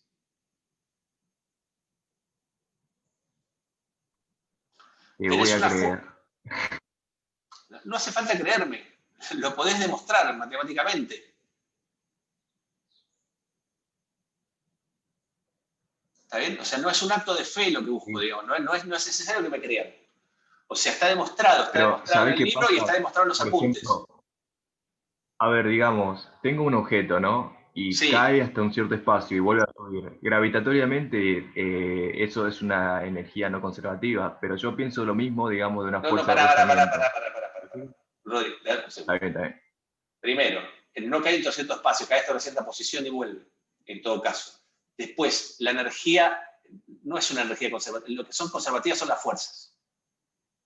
Y entonces una fuerza es conservativa. Si una fuerza es conservativa, su trabajo lo puedes describir como menos la variación de energía potencial. Es decir, yo agarro y calculo el trabajo de la fuerza peso entre dos puntos cualquiera del espacio, ¿sí? Y eso está demostrado en la clase que vimos, está en el video, está en el apunte, está en el libro, ¿sí? Está con distintos ejemplos. El trabajo de la fuerza peso entre dos puntos cualesquiera, siguiendo distintas trayectorias, te da siempre lo mismo. Si los puntos inicial y final son iguales. ¿Está bien? Y no te pasa lo mismo con la fuerza de rozamiento. Quiere decir que hay fuerzas cuyo trabajo no depende de la trayectoria y fuerzas cuyo trabajo sí depende de la trayectoria. A las fuerzas cuyo trabajo no depende de la trayectoria, las llamamos fuerzas conservativas. Y son conservativas por un concepto a posteriori que te va a tener que ver con la conservación de la energía mecánica, ¿está bien? En este caso son fuerzas que se pueden derivar de un potencial. Si yo esa fuerza, ¿y cuál es la condición última? Que si yo esa fuerza la puedo escribir como menos derivada de una energía potencial respecto a la posición, entonces su trabajo no depende de la trayectoria, o viceversa. ¿Está bien? Es decir, es independiente del camino y al mismo tiempo, si yo tomo una trayectoria cerrada, es decir, que empieza y termina en el mismo punto, el trabajo de una fuerza conservativa va a ser siempre cero. Como les decía, los dos ejemplos que vimos en concreto son la fuerza gravitatoria y la fuerza elástica. Si yo calculo el trabajo de la fuerza gravitatoria y el trabajo de la fuerza elástica entre dos puntos cualesquiera, siempre me da que lo puedo escribir como menos la variación de una misma cantidad. Entonces, asociado a una fuerza conservativa, hay una energía potencial gravitatoria. ¿Está bien? Entonces, perdón, hay una energía potencial. Tengo la energía potencial gravitatoria asociada a la fuerza gravitatoria y la energía potencial elástica asociada a la fuerza elástica. Entonces, si yo tengo el trabajo de la fuerza, un trabajo... Acá me comí un... Perdón. Me faltó una hoja del apunte, digamos. ¿Está bien? Que es lo que es la variación de energía mecánica. A ver, déjeme dejar de compartir acá, que busco mi apunte de energía. ¿Hasta acá más o menos me van siguiendo o se perdieron?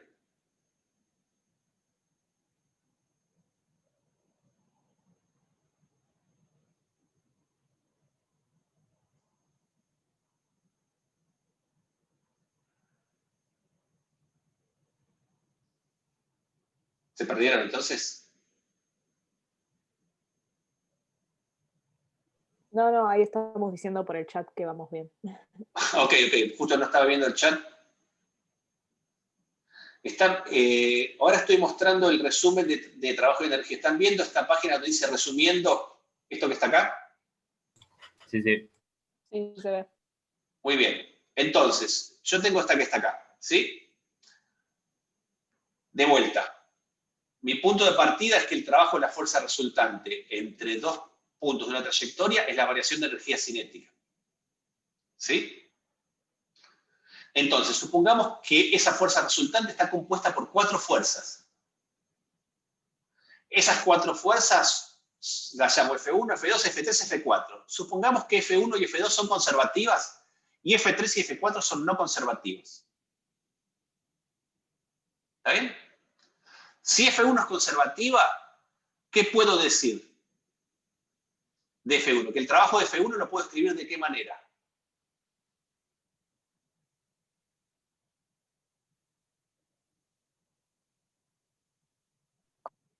Como la variación de energía potencial. Como menos la variación de energía potencial. Entonces, si F1 es conservativa, el trabajo de F1 lo puedo escribir como menos la variación de energía potencial de la fuerza 1. Y si la fuerza F2 es conservativa, lo mismo puedo hacer con la fuerza F2. Pero no lo puedo hacer de esta manera, no lo puedo escribir de esta manera con las fuerzas F3 y F4.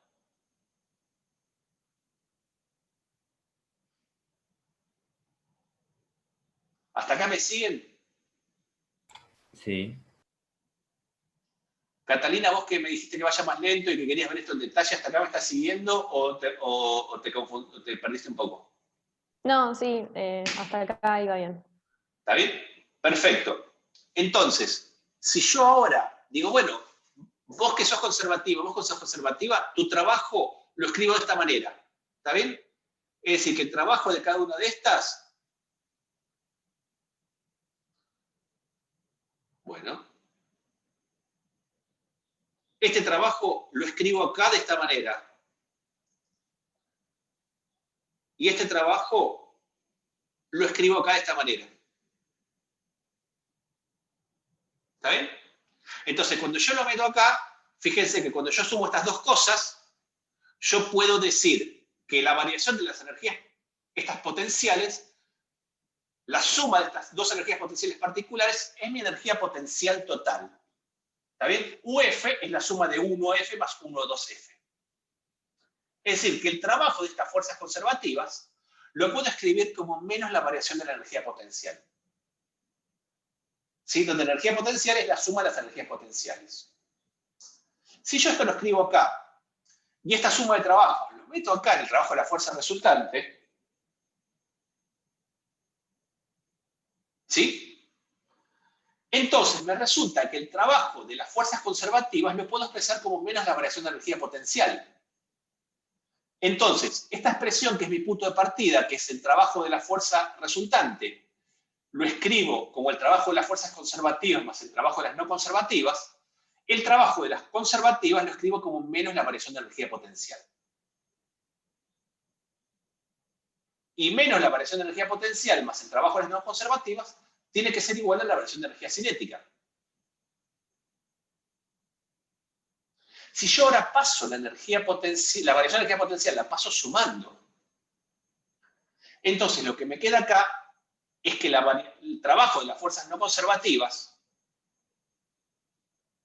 es la suma de las energías finales menos la suma de las energías iniciales. Si a la suma de las energías, cinética más potencial, la llamo energía mecánica, bueno, entonces acá lo que tengo es que el trabajo de las no conservativas es la variación de energía mecánica.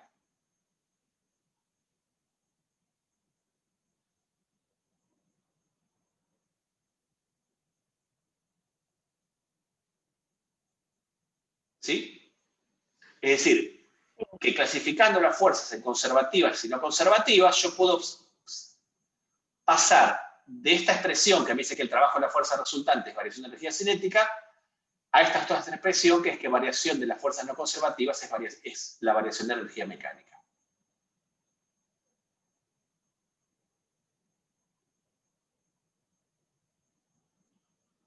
Sí. ¿Me decís que repase esto que acabo de decir de vuelta, Julián? ¿Esa es tu pregunta?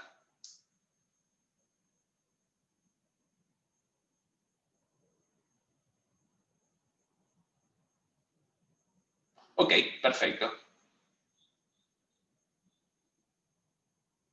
Entonces, ¿me seguís acá? El trabajo de estas fuerzas resultante es la suma de todos los trabajos. ¿Sí? Ahora, digo, mira, el trabajo de F1 y F2 son conservativos. Quiere decir que su trabajo lo puedo expresar como menos esta variación de energía potencial. Entonces, el trabajo de F1 lo pongo de esta manera y el trabajo de F2 lo pongo de esta manera.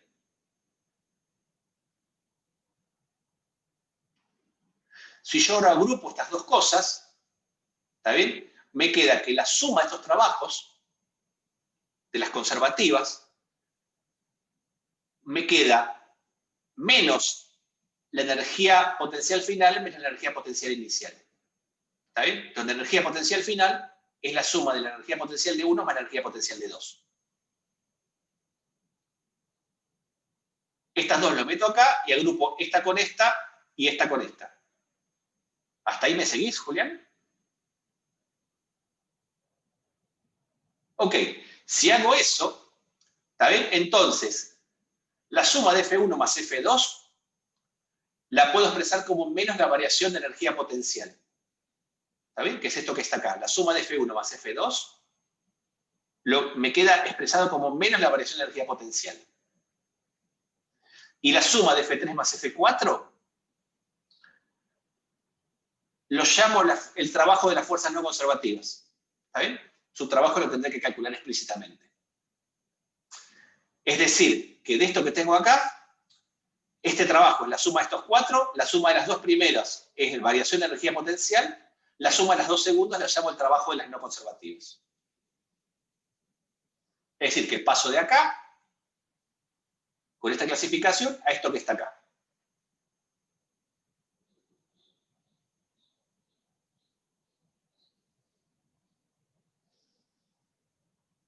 Las agrupo también, exactamente. Y después, el trabajo de las conservativas las paso del otro lado. Como es la variación de energía, las paso del lado de las energías. Y después agrupo todas las energías, las potenciales con las cinéticas.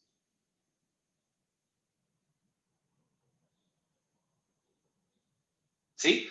Entonces, lo que me queda es que esta expresión que está acá, cuando yo clasifico las fuerzas entre conservativas y no conservativas, el trabajo de la fuerza resultante igual a variación de energía cinética, se me transforma en el trabajo de las fuerzas no conservativas igual a variación de energía mecánica.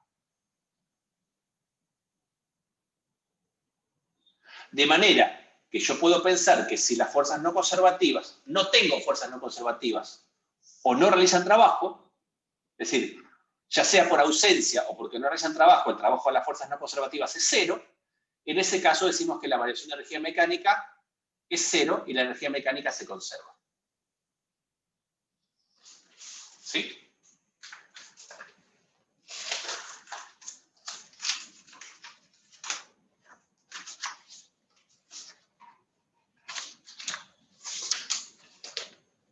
¿Estamos bien hasta ahí? Sí, ahora quedó mucho más claro, por lo menos para mí. Ok. Para mí no. Justo me olvidé de... No sé por qué no me quedó...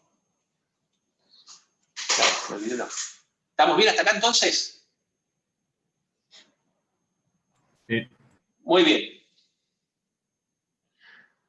Y eso es un poco...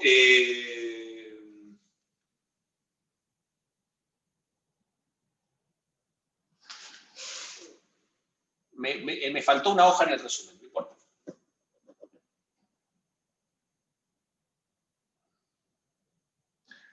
Es un poco los puntos más importantes que teníamos de conservación de la energía. ¿Está bien?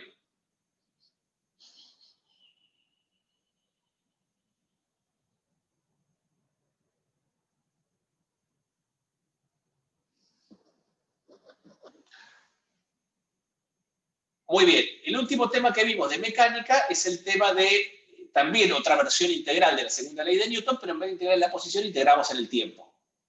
¿Está bien? Pablo, Y acá perdón. Sí, decime, Kat. No, que otra chica que se llama Catalina también preguntó en el chat si Catalina que la Santiago. energía mecánica depende del trabajo de las no conservativas, eso está bien. O sea, es lo último, la deducción del teorema de conservación de la energía. Claro, no es que la energía mecánica depende de las... Vuelvo para atrás entonces. Gracias porque justo cuando cambié de cosa me perdí el chat. Está bien, yo por las dudas porque... Sí, está muy bien, está muy bien.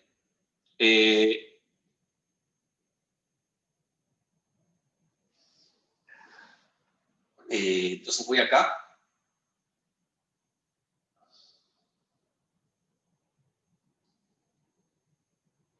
¿Qué estoy compartiendo? Estoy compartiendo esto, ¿no? De vuelta. ¿Y lo de trabajo? Sí, perdón. Es como más lo que va a terminar valiendo, porque sí o sí tiene que ser la variación de energía cinética. Porque se suma con la potencial, entonces tiene que valer lo que tiene que valer. A ver, esto vale, es más fácil trabajar con esto que con esto de acá. ¿Sabes? Pero la variación de energía mecánica igual la variación de energía mecánica igual el trabajo de las fuerzas no conservativas se deduce de esta expresión de acá. El trabajo de la fuerza resultante igual a la variación de energía cinética. Lo que me pregunta Catalina Santiago, perdóname, que es, entonces energía mecánica depende del trabajo de las no conservativas. La respuesta es que no. La respuesta es que lo que depende del trabajo de las no conservativas es la variación de energía mecánica. Es más, la variación de energía mecánica es exactamente igual al trabajo de las no conservativas. ¿Se entiende la diferencia? Entonces, yo sé que si las fuerzas no conservativas realizan trabajo, la energía mecánica no se va a conservar. Y si no se conserva, quiere decir que va a variar. Y la variación de energía mecánica es exactamente igual al trabajo de las fuerzas no conservativas. Es esto que tenéis acá.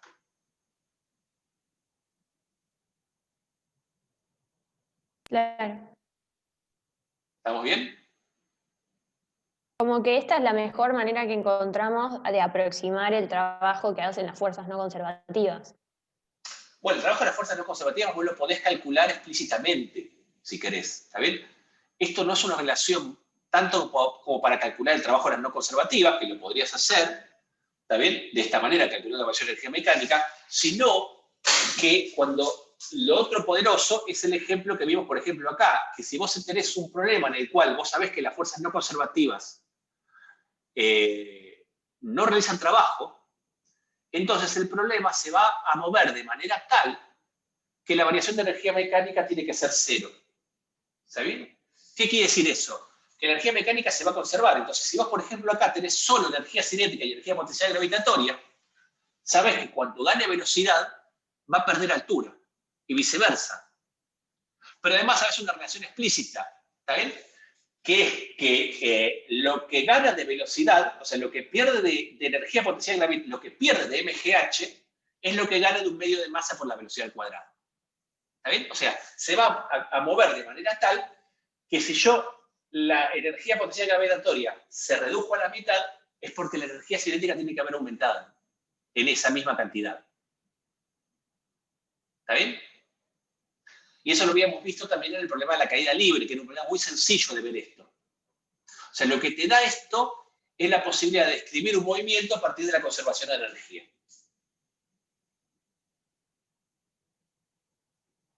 Y lo vimos también cuando vimos diagramas de energía y vimos en términos de diagramas de energía en términos de la fuerza elástica.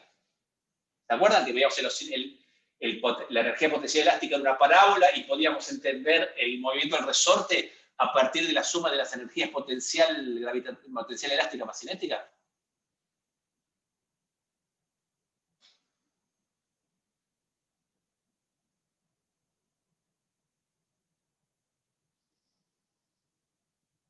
¿Se acuerdan o no se acuerdan? Ok. ¿Vamos bien hasta acá entonces?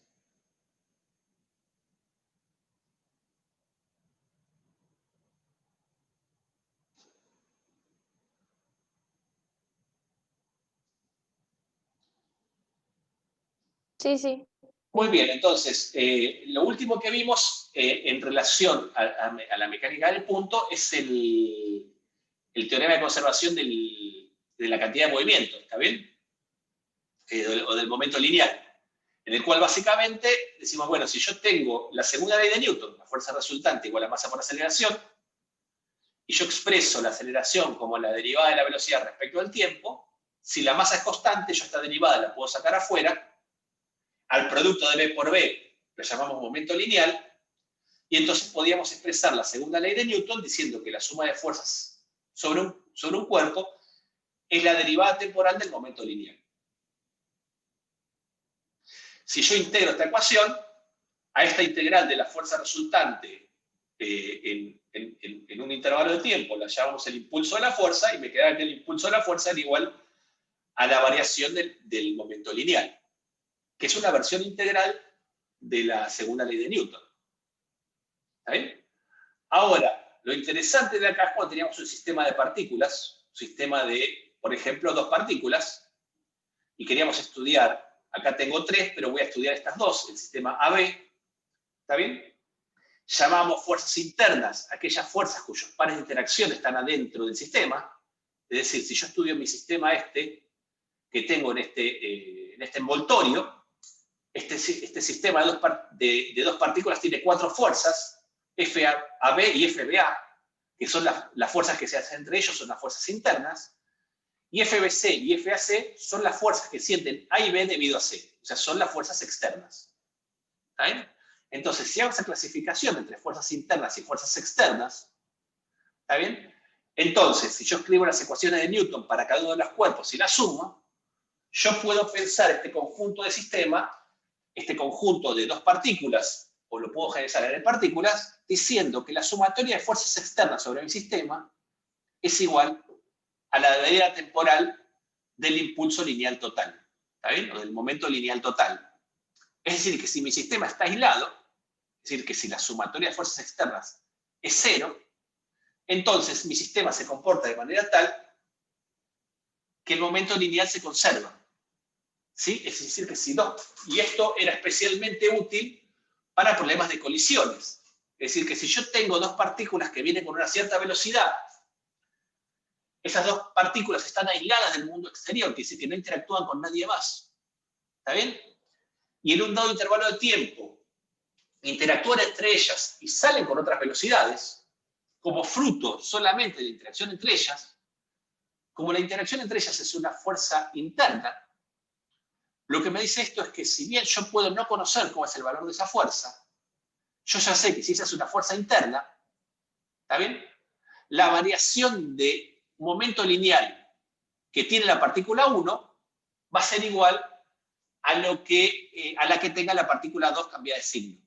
Es decir, que el momento lineal total, la suma de momentos lineales se va a conservar. O sea, P1 más P2 va a ser constante. ¿Sí? Y esa es la conservación del momento lineal. ¿Sí? Esa es la parte conceptual. ¿Se entiende eso? ¿Podrías volver a explicarlo? Porque este tema me recuesta. Estoy intentando hacer ejercicio y todo, pero no... Ok. O sea, lo que te dice básicamente esto, ¿está bien? Fíjate esta expresión que está acá. Cuando nosotros hablamos, esto es la primera ley de Newton sobre la primera partícula. Y esta es la primera ley de Newton sobre la segunda partícula. ¿Esto lo ves?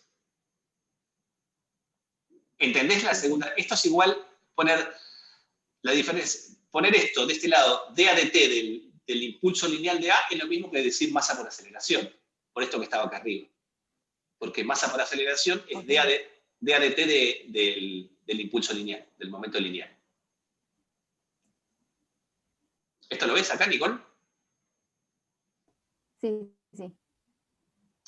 Lo hago para A y lo hago para B. Después, cuando lo sumo, ¿está bien? Las fuerzas que son internas, FAB y FBA, como son iguales y opuestas, cuando yo considero el conjunto, por más que están aplicadas a distintos cuerpos, como yo estoy considerando los dos cuerpos, estas fuerzas se me anulan. ¿Está bien? Y lo que me queda es que la sumatoria de fuerzas externas es igual a la deriva temporal de la suma de los impulsos lineales. Si el sistema está aislado, es decir, no tiene fuerzas externas, lo que me dice esto es que si las fuerzas externas es cero, entonces este sistema de dos partículas se va a comportar de manera tal que la suma de los momentos lineales tiene que ser constante.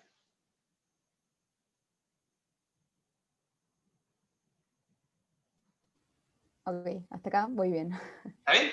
Y eso básicamente tiene que ver con que las fuerzas son iguales y opuestas. Si las fuerzas son iguales y opuestas, lo que se acelera uno y lo que se acelera el otro están relacionados. ¿Está bien? Y dice, digamos, las aceleraciones son iguales a alguna proporción de las masas. Si vos eso lo reescribís, lo que podés pensar es que, fíjate, si esto es cero, PA más PB es constante. Quiere decir que si después de la colisión PA me disminuye en 2 newton por segundo, PB tiene que aumentar en la misma cantidad, básicamente. ¿Está bien? O sea que lo que disminuye el impulso lineal de uno lo tiene que aumentar la otra en la misma cantidad. Si solamente su movimiento está gobernado por las fuerzas internas. Y eso es precisamente el caso en los aplicamos. Cuando lo aplicamos a colisiones, a choques, lo que tengo es dos partículas que cuando están cerca interactúan entre sí. Con dos fuerzas que son iguales y opuestas, que son fuerzas, si yo las miro los dos juntos, son fuerzas internas entre ellos. Es decir, no tengo fuerzas externas.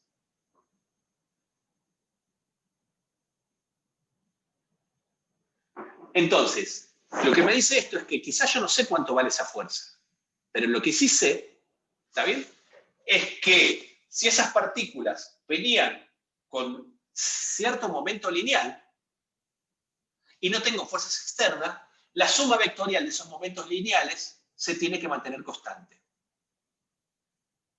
¿Está bien? Es decir, que la masa por la velocidad de una más la masa por la velocidad de la otra, eso, si no tengo fuerzas internas, esa suma vectorial se me mantiene constante.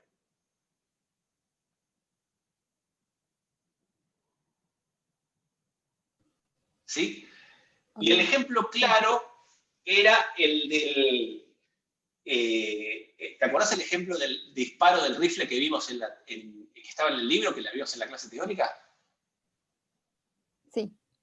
Si yo tengo el disparo del rifle, lo que me dice es que si antes de dispararlo el rifle y la bala están en reposo, ¿está bien? Entonces, la suma de la masa de la bala por la velocidad de la bala más la velocidad del rifle por la velocidad del rifle, eso tiene que ser cero. Si no hay fuerzas externas, ¿está bien?, o sea, en un sistema completamente aislado, o si la suma de fuerzas externas me da cero, eso se tiene que mantener aún después del disparo. Es decir, que si la bala sale en una cierta velocidad para allá, se tiene que cumplir que la masa de la bala por la velocidad de la bala tiene que ser igual y el signo opuesto que la masa del rifle por la velocidad del rifle.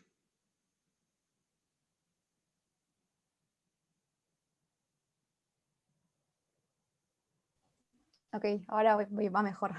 Gracias. ¿Está bien?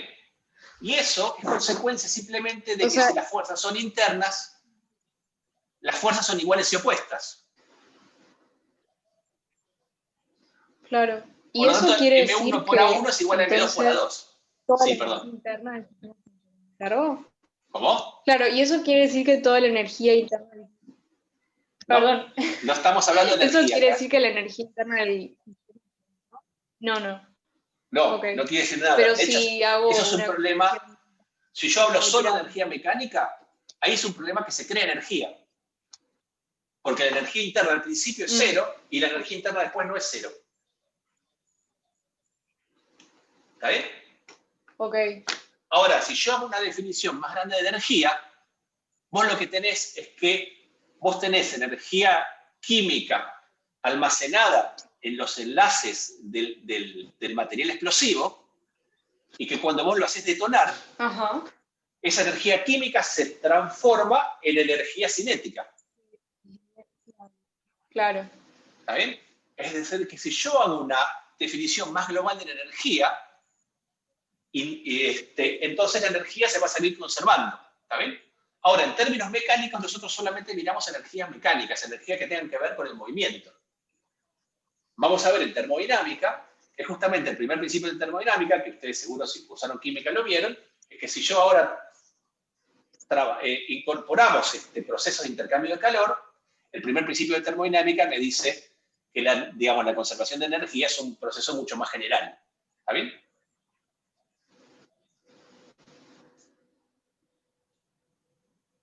Pero una cosa es que se conserve el impulso lineal, el momento lineal, y otra cosa es que se conserve la energía. De hecho, cuando se conservan las dos cosas, estamos en presencia de un choque elástico.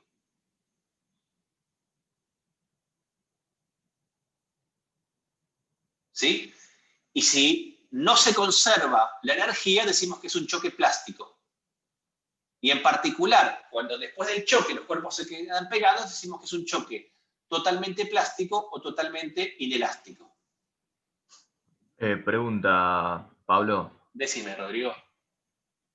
Eso de la munición y la bala es por la razón por la cual cuando uno, digamos, dispara algo, la fuerza le empuja para atrás.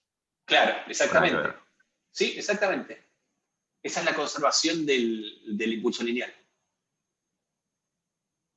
Ah, está bien.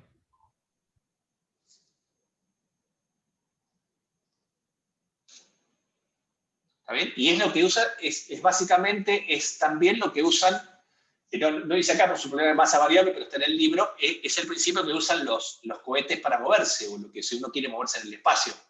Si yo desplazo una parte de la masa para un lado, la otra parte se le mueve para el otro. ¿Está bien? Entonces, todo el combustible que está inicialmente almacenado en el cohete, si ese combustible logra que salga con una cierta velocidad para un lado, si perdés una parte de la masa con una cierta velocidad para el lado, el resto del cohete se impulsa para el otro. ¿Está bien? Sí, sí. Buenísimo. Muy bien. Y acá tienen un poco el repaso que habíamos visto la vez pasada del ejemplo de choque inelástico y de las cuentas de choque elástico. Se las dejo para que lo repasen. ¿Está bien?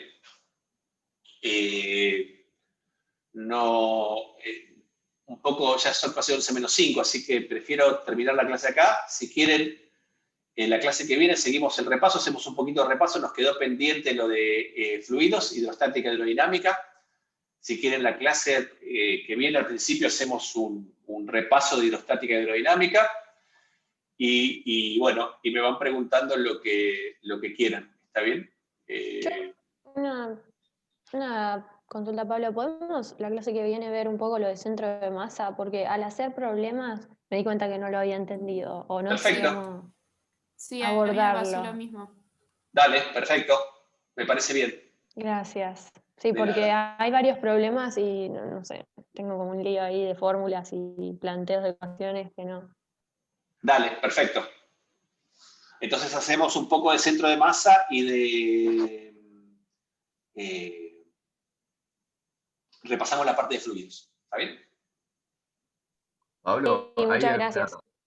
perdón, Pablo, ¿hay algún Sí. tema que tengamos que hacerle más foco al estudio, digamos?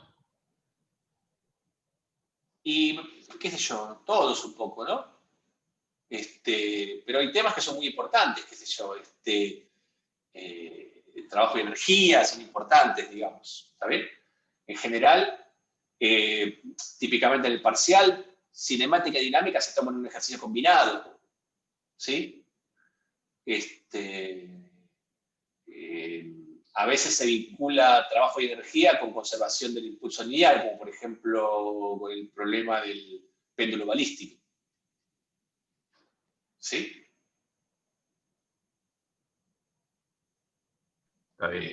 Después tenés movimiento oscilatorio por el otro. O sea, son dos temas que cada uno tiene su parte, ¿está bien? Bueno, después también, si quieren que veamos, quieren que veamos ese problema de los pies y la cabeza del astronauta o lo que sea movimiento circular, también lo podemos retomar la clase que viene, ¿sí?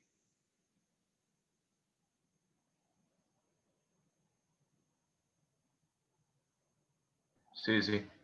Muy bien. Parecía que a muchos les quedó la duda con eso. Sí, por eso.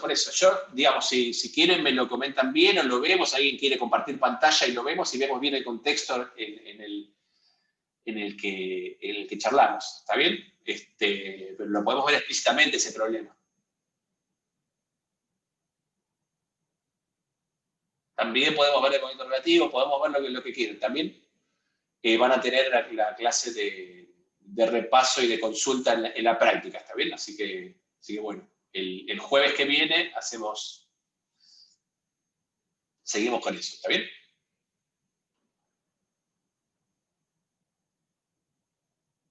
Muy bien, bueno, señores, nos vemos, señores, señoras, chicos y chicas, nos vemos el jueves. Hasta luego. Dale, gracias. Gracias.